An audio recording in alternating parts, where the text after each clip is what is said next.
Hi friends, welcome to my YouTube channel STUDYICON. So இன்னைக்கு நம்ம என்ன பார்க்க போறோம் அப்படினா யூனிட் நம்பர் 27. அதாவது நம்ம வந்து அக்கவுண்ட்ஸ் பார்த்துட்டு இருக்கோம் and இன்னையோட அக்கவுண்ட்ஸ் முடியுது. பேக் ஆஃபீஸ் ஃபங்க்ஷன்னா என்னன்னு பார்க்க போறோம். ஸோ இந்த யூனிட்ல நம்ம முக்கியமான பார்க்க வேண்டியது என்னன்னா ரெண்டு விஷயம். ஒன்று, இந்த சஸ்பென்ஸ் அக்கௌண்ட்டு எதுக்கு பேங்க்ல யூஸ் பண்ணுறாங்க, சரிங்களா? ரெண்டாவது, இந்த சஸ்பென்ஸ் அக்கௌண்ட்டில் ஏதாவது பணம் இருந்தால் எதுக்காக வந்துட்டு உடனே அதை ரீகான்சைல் பண்ண சொல்லி ஜீரோ பண்ண சொல்கிறாங்க அப்படின்றதுக்கான ரீசனை நம்ம பார்க்க போகிறோம். ஸோ அதுதான் மெயின் இந்த டாப்பிக்கில், மற்றபடி வேறு எதுவுமே கிடையாது. ஸோ நம்ம எப்பவும் போல் இன்ட்ரொடக்ஷன்லேருந்தே போவோம். ஸோ ஃபர்ஸ்ட் ஆஃப் ஆல் வந்துட்டு பேங்கிங்கில் பேக் ஆஃபீஸ் அப்படிங்கிறது ரொம்ப இம்பார்ட்டண்ட். எதுக்காக அப்படின்னா, என்றைக்குமே ஏதாவது நமக்கு ஒரு ப்ராப்ளம், அதாவது நம்ம வந்துட்டு பிஸ்னஸ் பண்ணுறோம் இல்லையா, பிரான்ச்சஸில் பிஸ்னஸ் பண்ணுறாங்க, அவங்க பண்ணுற பிஸ்னஸ் வந்துட்டு எந்த விதமான தடையும் இல்லாமல் நடக்கணும்னா பேக் ஆஃபீஸ் ரொம்ப இம்பார்ட்டண்ட். ஸோ பேக் ஆஃபீஸ்னுடைய ஒர்க் வந்து very very important for making profit, சரிங்களா? ஸோ ஃப்ரண்ட் ஆஃபீஸ் 50% எஃபர்ட் போடுதுன்னா பேக் ஆஃபீஸும் 50% எஃபர்ட் போடணும். அப்போ தான் வந்து நம்ம பேங்க் வந்து ப்ராஃபிட்டில் இருக்கும். சரி, இந்த பேக் ஆஃபீஸில் மெயின் ஃபங்க்ஷன்ஸ் என்ன அப்படின்னு பார்த்தீங்கன்னா, எப்போவுமே வந்துட்டு ரீகான்சைல் பண்ணுறதுன்னு சொல்லுவாங்க. ரீகான்சைல் அப்படின்னா அக்கௌண்ட்டில் அக்கௌண்டிங் அன்னன்னைக்கு நடக்கிற அக்கௌண்டிங் டேட்டாவெல்லாம் நம்ம சிடிஆர் அப்படிங்கிறக்கூடிய சென்ட்ரல் டேட்டா சர்வரில் வந்து நம்ம ஸ்டோர் பண்ணிகிட்டு இருப்போம் இல்லையா. ஸோ அதை வந்துட்டு இவங்க டேலி பண்ணிக்கிட்டே இருப்பாங்க, எப்போவுமே டேலி பண்ணிக்கிட்டே இருப்பாங்க. ஸோ டேலி பண்ணுறதுனால என்ன ஆகுனா, நம்மளுடைய சஸ்பென்ஸ் அக்கௌண்ட்னா என்னென்னா, நம்ம பேங்க்குக்குன்னு சில அக்கௌண்ட்ஸ் இருக்கும், சரிங்களா? ஸோ அது வந்து கஸ்டமர் அக்கௌண்ட் மாதிரி இருக்குது, அது நம்பரு அது கொஞ்சம் டிஃப்ரெண்ட் நம்பராக இருக்கும். அந்த நம்பரில் வந்துட்டு பார்த்தீங்க அப்படின்னா சில டேட்டா வந்துட்டு கிரெடிட்லேயோ டெபிட்லேயோ இருக்குது அப்படின்னா, ஸோ அதை எப்படி ஜீரோ பண்ணணும்? ஏன்னா சஸ்பென்ஸ் அக்கௌண்ட்னாலே அதனுடைய வேல்யூ ஜீரோவில் தான் இருக்கணும், சரிங்களா? ஸோ அது ஜீரோ பண்ணுறது இவங்களுடைய மெயின் இம்பார்ட்டன்ட் ஒர்க். சரிங்க, இப்போது ஃபங்க்ஷன்ஸ் என்னென்னு சொல்கிறாங்க. ஃபர்ஸ்ட் வந்து புக் கீப்பிங்னா நமக்கே தெரியும், நடக்கிற டிரான்சாக்ஷனை ஜென்ரல் லெஜர் மெயின்டைன் பண்ணுறத, பிரான்ச் அக்கௌண்ட் பேலன்சிங்கு, ரீகான்சிலேஷன், இதெல்லாமே வந்து புக் கீப்பிங்கில் வரும். நெக்ஸ்ட் டெபாசிட்னா என்னது? Calculation and posting of interest, அதாவது இன்ட்ரெஸ்ட் வேல்யூ போடுறது, சர்வீஸ் சார்ஜ் கொடுக்கறது, ரிமைண்டர் ஆஃப் ரெனிவல் போடுறது, இதெல்லாமே வந்து டெபாசிட். அதாவது இதெல்லாம் நம்ம ஒவ்வொரு இண்டிவிஜுவலாக நம்ம பேங்க்கில் பண்ணிட்டு இருக்கிறது பதில் இப்போ பேக் ஆஃபீஸே பண்ண ஆரம்பிச்சிட்டாங்க. சிபிஎஸ் வந்தோன்னே லோன்ஸ்னா டாப் டு பாட்டம் பேக் ஆஃபீஸினுடைய வேலை இருக்கும். ஏன் அப்படின்னா எண்ட் டு எண்ட் எல்லாமே, அதாவது ஒரு லோன் எப்படி ப்ராசஸ் பண்ணுறது மேக்ஸிமம் இப்போல்லாம் பார்த்தீங்கன்னா பேக் ஆஃபீஸில் தான் சேங்ஷனே ஆகுது. ஸோ அதனால் லோனில் very very important. EMI calculation, EMI collection, standing instruction execute பண்ணுறது, இதில் எல்லாத்துலேயுமே பேக் ஆஃபீஸினுடைய பங்கு இருக்குது, சரிங்களா? Regulatory compliance. இப்போது நம்ம பேங்கிங்கில் வந்து பார்த்தீங்க அப்படின்னா, சிலர் வந்துட்டு ரொம்ப பழைய காலத்தில் ஒரு அக்கௌண்ட் ஓப்பன் பண்ணியிருப்பாங்க, அப்புறம் இப்போ திரும்பவும் அதே பர்சன் இன்னொரு அக்கௌண்ட் ஓப்பன் பண்ணுவார். இதெல்லாம் பார்த்தீங்கன்னா 2 கஸ்டமர் நம்பர் அவருக்கு ஜென்ரேட் ஆகிடும். ஸோ இதெல்லாம் டூப்ளிகேட் கஸ்டமர் நம்பர்லாம் கண்டுபிடிச்சி அதை டெலீட் பண்ணுறது, கேஒய்சி எங்கெங்கெல்லாம் இல்லையோ அதெல்லாம். ஏன்னா ஜென்ரலாக பார்த்தீங்கன்னா பேங்கிங்கில் அக்கௌண்ட் ஓப்பன் பண்ணும்பொழுது ஒரு கஸ்டமர் 2 ப்ரூஃப் கொடுக்குறாருன்னா நம்ம ஒரு ப்ரூஃப் மட்டும் வச்சு ஓப்பன் பண்ணுறது. ஸோ இந்த மாதிரி ப்ராப்ளம்லாம் இருக்கும் பொழுது அதை வந்து கண்டுபிடிச்சி அந்த கேப்பெல்லாம் ஃபில் பண்ணுறது தான் வந்துட்டு ஒர்க் அப்படின்றாங்க. இ-பேங்கிங்னா சொல்கிறதே தேவையில்லை. இன்டர்நெட் பேங்கிங், மொபைல் பேங்கிங்லாம் சர்வர் டவுன் ஆகாமல் இவங்க வந்து சர்வீஸ் கொடுத்துட்ருக்காங்க. அதர் ஃபங்க்ஷன்ஸ்னால் கிளியரிங்கு, கலெக்ஷன், ரெமிட்டன்சஸ், இதெல்லாம் சொல்கிறாங்க. ரெமிட்டன்சஸ்னால் இந்த கரன்சி செஸ்ட்டு, இவங்கெல்லாம் பேக் ஆஃபீஸ்ன்னு சொல்லுவாங்க. ஏன்னா டேரெக்டாக பப்ளிக்கோட நம்ம செஸ்ட் பிரான்ச்சஸ்லாம் வந்துட்டு அதிகமாக இன்ட்ராக்ஷன்ஸ் வச்சுக்கிறது இல்லை, த்ரூ பிரான்ச்சஸ் தான். சரி, okay. Reconciliation functions in branch. Reconciliation எதுக்கு பண்ணுறாங்க? நான் சொன்னேன், ரீகான்சிலேஷன்னா என்னென்னா, நம்மளுடைய சஸ்பென்ஸ் அக்கௌண்ட்டு ஜீரோவில் தான் இருக்கணும், அதில் டெபிட்டோ கிரெடிட்டோ இருந்தால் அதை கண்டுபிடிச்சி நம்ம டேலி பண்ணணும், புரியுதுங்களா? எதனால அந்த டெபிட் இருக்குது, எதனால அந்த கிரெடிட் இருக்குன்னு கண்டுபிடிக்கணும். சஸ்பென்ஸ் அக்கௌண்ட்டில் பணம் இருக்குது அப்படின்னாலே ஏதோ ஒரு இடத்துல ப்ராப்ளம் இருக்குதுன்னு அர்த்தம். நமக்கு ஒன்று வர வேண்டிய பணமாக இருக்கும், இல்லை நாம் கொடுக்க வேண்டிய பணமாக இருக்கணும், புரியுதுங்களா? சரிங்க, இப்போது ரீகான்சிலேஷன் எங்கெங்கே பண்ணுறாங்க? Payment involving intermediaries, correspondent bank, ஆர்பிஐக்கு, subsystem, branch, inter branch office entry, intra branch office entry. So இந்த மாதிரிலாம் நிறையா இருக்குது. ஸோ அது எல்லாமே வந்து நம்ம ரீகான்சைல் பண்ணணும். ஸோ நெக்ஸ்ட் என்ன சொல்லியிருக்காங்க அப்படின்னா, reconciliation of account for payment transaction involving intermediaries. So இன்டர்மீடியேட்டரிஸ்னால் நான் போன யூனிட்லேயே சொல்லியிருப்பேன். இப்போ ஏலேருந்து பிக்கு போகுதுன்னா டேரெக்டாக ஏலேருந்து பிக்கு ட்ரான்ஸ்ஃபர் ஆகாது. ஏலேருந்து பிக்கு போகும்பொழுது இன்டர்மீடியேட்டரியாக ஒரு அக்கௌண்ட்டில் அந்த பணத்தை பார்க் பண்ணி அங்கேருந்து தான் பிக்கு போகும், புரியுதுங்களா? ஸோ இந்த இடத்துக்கு வந்தோடனே நெட்வொர்க் டவுன் ஆகிடுச்சு அப்படின்னா, நெட்வொர்க் லேக் ஆகிடுச்சுன்னா பணம் இந்த அக்கௌண்ட்லேயே உட்காந்துட்ருக்கும். இதுதான் சஸ்பென்ஸ் அக்கௌண்ட்டுன்னு சொல்லுவாங்க. இங்கே போகலை. அப்போது நம்ம என்ன பண்ணோம்னா இதை டெபிட் பண்ணி இவனுக்கு கொடுக்கணும். புரியுதுங்களா? ஸோ இந்த மாதிரி என்ட்ரிஸ் எல்லாம் வந்துட்டு நம்ம ரீகான்சைல் பண்ணணும் அப்படின்றாங்க. மேக்ஸிமம் இதெல்லாம் பேக் ஆஃபீஸில் பண்ணிட்டு இருக்காங்க. சம்டைம்ஸ் பிரான்ச்சஸ் லெவல்லையும் பண்ணுற மாதிரி இருக்கும். ஏன்னா அவங்களால பண்ண முடியலன்னா பிரான்ச்சுக்கு இன்ஃபார்ம் பண்ணி பண்ண சொல்லுவாங்க. முக்கியமாக பார்த்தீங்கன்னா ஏடிஎம் அக்கௌண்ட் எல்லாம் பார்த்தீங்கன்னா ஏடிஎம் கிளைம் செட்டில்மெண்ட்லாம் பேக் ஆஃபீஸ் ரொம்ப பேக் போனாக இருக்காங்க பேங்கிங்கில். சரி, இது இல்லாமல் என்ன சொல்லுவாங்கன்னா reconciliation of account with correspondent bank என்னன்னா நமக்காக வேலை செய்கிற பேங்க்னு சொல்லுவாங்க. எக்ஸாம்பிள் இது வந்து எந்த இடத்துல வரும்னா ஃபாரெக்ஸில் ரொம்ப அதிகமாக யூஸ் ஆகும். ஃபாரெக்ஸில் இப்போ ஃபார் எக்ஸாம்பிள் அமெரிக்காவில் நமக்காக ஒரு பேங்க் வேலை செய்கிறாங்க, நம்ம பேங்க்குக்காக ஒரு பேங்க் வேலை செய்வாங்க இல்லையா. ஃபார் எக்ஸாம்பிள் நம்மளது வந்து ஒரு இந்தியன் பேங்க்னு வச்சுக்கோங்களேன். இந்தியன் பேங்க்குக்காக அவங்க வேலை செய்கிறாங்க. ஃபாரினில் வந்துட்டு ஒரு XYZன்ற பேங்க் வந்து இந்தியன் பேங்க்காக ஒர்க் பண்ணுறாங்க. அதாவது நம்மளுடைய நோஸ்ட்ரோ அக்கௌண்ட் அவங்ககிட்ட இருக்கும். ஓகேங்களா? ஸோ அந்த அக்கௌண்ட் வந்துட்டு ஜீரோவில் தான் இருக்கணும். ஜீரோ இந்த சென்ஸ் வந்து டெய்லி டிரான்சாக்ஷன் டேலி ஆகிடணும் அப்படின்னு சொல்கிறாங்க. புரியுதுங்களா? ஸோ இவங்க எதுக்கு யூஸ் பண்ணுவாங்க அப்படின்னா ஃபாரின் எக்ஸ்சேஞ்ச் எல்லாம் யூஸ் பண்ணுறாங்க இல்லையா. ஸோ அந்த டைமில் எதுவும் பிரச்சனை வராமல் இருக்கணும். ஏன்னா நம்மளுடைய ஜிஎம்டி அப்படின்னா நம்மளுடைய டைமிங்கு. ஸோ நம்மளுடைய டைமிங் அவன் டைமிங் வேறு இல்லையா. அதனால நம்ம டெய்லி இந்த அக்கௌண்ட் வந்துட்டு ஜீரோவில் இருக்கா அப்படிங்கிறத பார்க்கணும். அப்படி பணம் இருந்தால் கூட அது எங்கேருந்து வர வேண்டியது, யாருக்கு போக வேண்டியது அப்படிங்கிற டேட்டா நமக்கு தெரிஞ்சிருக்கணும். அதே மாதிரி ஓவர்சீஸ் பேங்க்கு. ஸோ அதாவது நோஸ்ட்ரோ அக்கௌண்ட் எல்லாமே. நோஸ்ட்ரோ அக்கௌண்ட்டோட டெஃபினேஷன் பார்த்தீங்க அப்படின்னா அவர் அக்கௌண்ட் வித் யூ. இது கொஸ்டினில் கேட்டிருக்காங்க, ஞாபகம் வச்சுக்கோங்க. ஸோ நெக்ஸ்ட் வந்து பார்த்தீங்க அப்படின்னா balances with RBI. Okay, so reserve bank of இந்தியாவில் நமக்குன்னு ஒரு அக்கௌண்ட் இருக்குங்க. சரிங்களா? என்றைக்குமே பார்த்தீங்கன்னா ரிசர்வ் பேங்க் ஆஃப் இந்தியாவில் நம்மக்கிட்ட ஒரு அக்கௌண்ட் இருக்கும், நம்ம பேங்க்குன்னு ஒரு அக்கௌண்ட் இருக்கும். அந்த அக்கௌண்ட்டும் வந்து கரெக்டாக டேலியாக இருக்கணும் அப்படிங்கிறாங்க.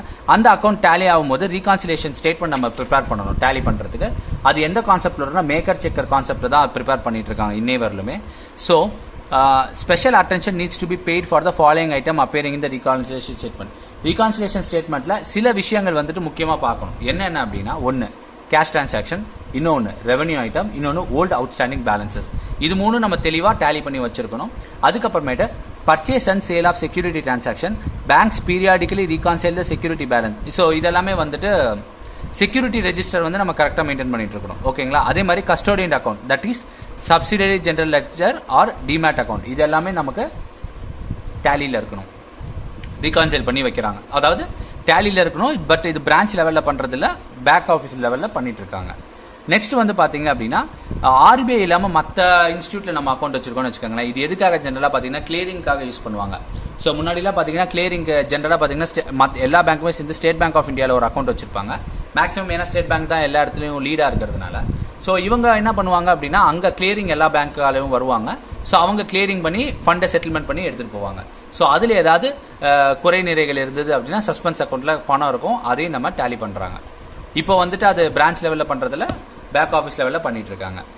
நெக்ஸ்ட் என்ன அப்படின்னா subsidiary record, control and subsidiary record, அதாவது இன்டர் பிரான்ச் என்ட்ரி சொல்கிறாங்க. இன்டர் பிரான்ச் என்ட்ரினா ஒரு பிரான்ச்சுக்கும் இன்னொரு பிரான்ச்சுக்கும் நடக்கிறத வந்து இன்டர் பிரான்ச் என்ட்ரின்னு சொல்லுவாங்க. ஸோ அதாவது ஃபார் எக்ஸாம்பிள் வந்துட்டு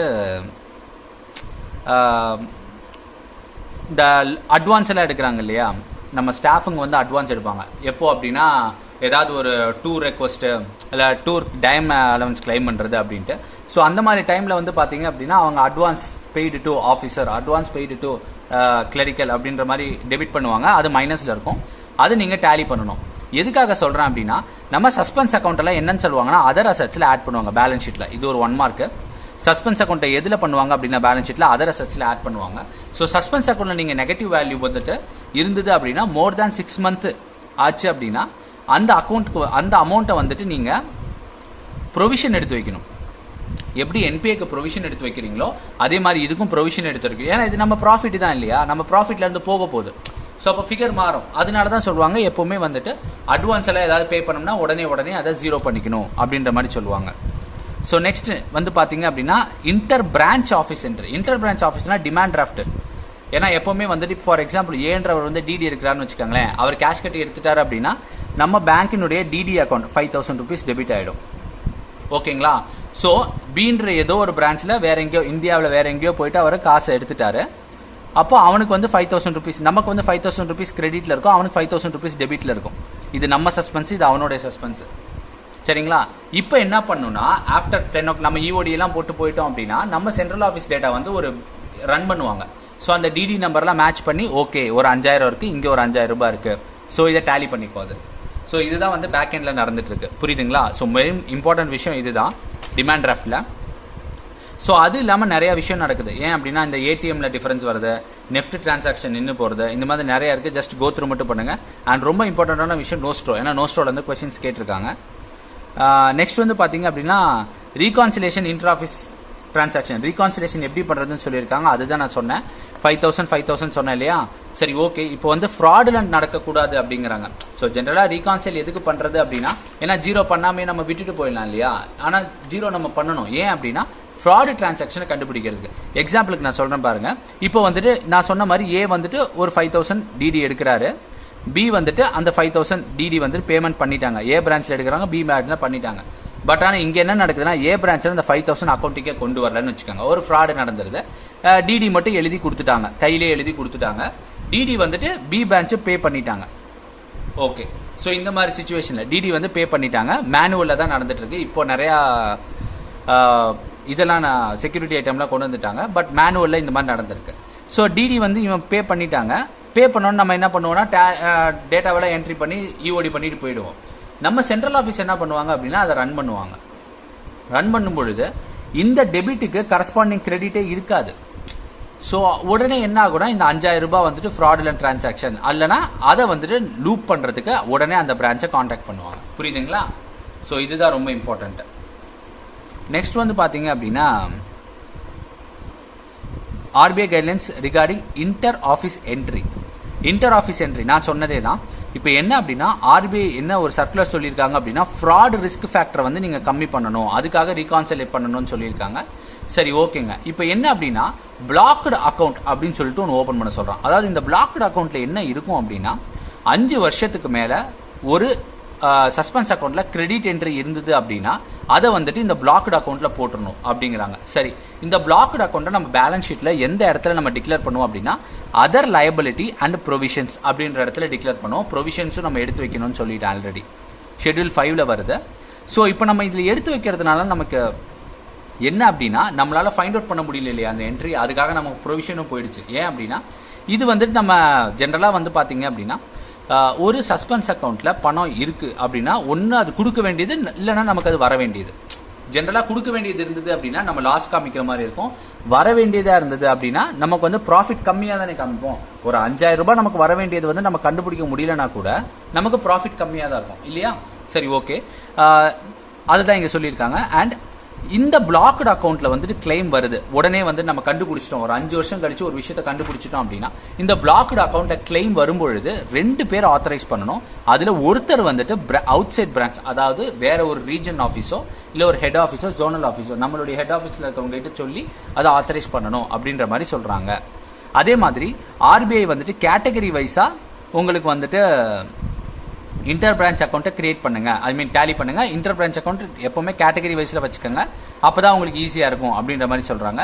நான் சொன்ன மாதிரி தான் 6 மாதத்துக்கு மேலே இருக்க எல்லா என்ட்ரிஸுக்குமே நம்ம ப்ரொவிஷன்ஸ் எடுத்து வைக்கணும். புரியுதுங்களா? ஓகே. நெக்ஸ்ட் வந்து பார்த்தீங்க அப்படின்னா நம்ம வந்துட்டு சென்ட்ரல் ரீகான்சிலேஷன் டிபார்ட்மெண்ட் அப்படின்னு ஒரு டிபார்ட்மெண்ட் இருக்கு. இவங்களுக்கு வந்துட்டு நம்ம ஒரு டேட்டா அனுப்பணும். என்ன அப்படின்னா reconciliation setup and process at the bank. So இந்த ப்ராசஸ் பிரகாரம் நம்ம என்ன அனுப்பணும் அப்படின்னா ரீகான்சிலேஷனில் எந்த ப்ராப்ளமும் இல்லைன்னா நில் ஸ்டேட்மெண்ட் அனுப்பணும் அப்படிங்கிறாங்க. இருந்ததுன்னா நம்ம அந்த அமௌண்ட்டை போட்டு அனுப்போம், அப்படின்னா நில் ஸ்டேட்மெண்ட்னு சொல்லுவாங்க. ஓகேங்களா? எக்ஸாம்பிளுக்கு வந்து அன்னைக்கு டிராஃப்ட் எதுவும் பே பண்ணல, இல்லை எந்த ஒரு ரிமிட்டன்ஸும் இல்லை, ஹெட் ஆஃபீஸ் அக்கௌண்ட்லேயே எந்த ப்ராப்ளமும் இல்லை அப்படின்னா நில் ஸ்டேட்மெண்ட் கொடுக்கணும். அப்படி இருந்தது அப்படின்னா அந்த டேட்டாவை நம்ம இஷ்யூ பண்ணணும். ஓகேங்களா? சரி, இப்போ எந்த டைமில் வந்து டேட்டா ஃபெயிலியர் ஆகும் பார்த்தீங்கன்னா ஜென்ரலாக 3 விஷயம் சொல்கிறாங்க. ஒன்று நேச்சர் ஆஃப் என்ட்ரி, டைம் லேக்னா பார்த்தீங்கன்னா ப்ராசஸிங் ஆகிக்கிட்டே இருக்கும், டக்குன்னு பார்த்தீங்கன்னா டிரான்சாக்ஷன் ஃபெயிலியர் ஆகிடும் நெட்ஒர்க்னால. ஸோ அப்போ ஒரு ப்ராப்ளம் நடக்கும். நெக்ஸ்ட் வந்து பார்த்தீங்க அப்படின்னா மிஸ்டேக்ஸ், தெரியாமல் செய்கிறது தான் மிஸ்டேக், தெரிஞ்சு செய்கிறதுக்கு பேர் ஃப்ராடு. புரியுதுங்களா? இது ரெண்டுக்கும் நிறைய டிஃப்ரென்ஸ் இருக்குது. ஸோ இந்த மாதிரி விஷயத்துலலாம் வந்துட்டு நடக்கும் அப்படின்ற மாதிரி சொல்கிறாங்க. ரீகான்சிலேஷன் பண்ணாமல் இருக்கும் அப்படின்றாங்க. ஸோ வேறு ஒன்றும் இதில் பெரிய இம்பார்ட்டண்ட்டான பாயிண்ட் எதுவும் இல்லை. நான் சொன்னது தான். என்ன அப்படின்னா இந்த விஷயம் மட்டும் பார்த்துக்கோங்க. சஸ்பென்ஸ் அக்கௌண்ட் வந்து அதர் அசெட்டு, அதே மாதிரி பிளாக்டு அக்கௌண்ட் வந்து அதர் லயபிலிட்டி அண்ட் ப்ரொவிஷன்ஸில் கொடுத்துருப்பாங்க பேலன்ஸ் ஷீட்டில். புரியுதுங்களா? அதே மாதிரி ப்ரொவிஷன்ஸ் வந்து 6 மந்த்தில் எடுத்து வைக்கணும். 5 இயர்ஸ்க்கு மேலே தான் பிளாக்டு அக்கௌண்ட்டில் ட்ரான்ஸ்ஃபர் பண்ணணும். இந்த 4 பாயிண்ட் தான் ரொம்ப இம்பார்ட்டன்ட் இந்த யூனிட்டை பொறுத்தவரையிலும். ஓகே ஃப்ரெண்ட்ஸ், இந்த வீடியோ உங்களுக்கு பிடிச்சிருந்தது அப்படின்னா லைக் பண்ணுங்கள், ஷேர் பண்ணுங்கள் அண்ட் கமெண்ட் பண்ணுங்கள். அண்ட் வேறு ஏதாவது டவுட் இருக்குனாலும் நீங்கள் கேட்கலாம். அண்ட் நம்ம நெக்ஸ்ட்டு கிளாஸ் வந்துட்டு லீகலில் ஸ்டார்ட் பண்ண போகிறோம். அதுக்கும் உங்கள் சப்போர்ட் வேணும் எனக்கு. ஓகே ஃப்ரெண்ட்ஸ், பாய், டேக் கேர்.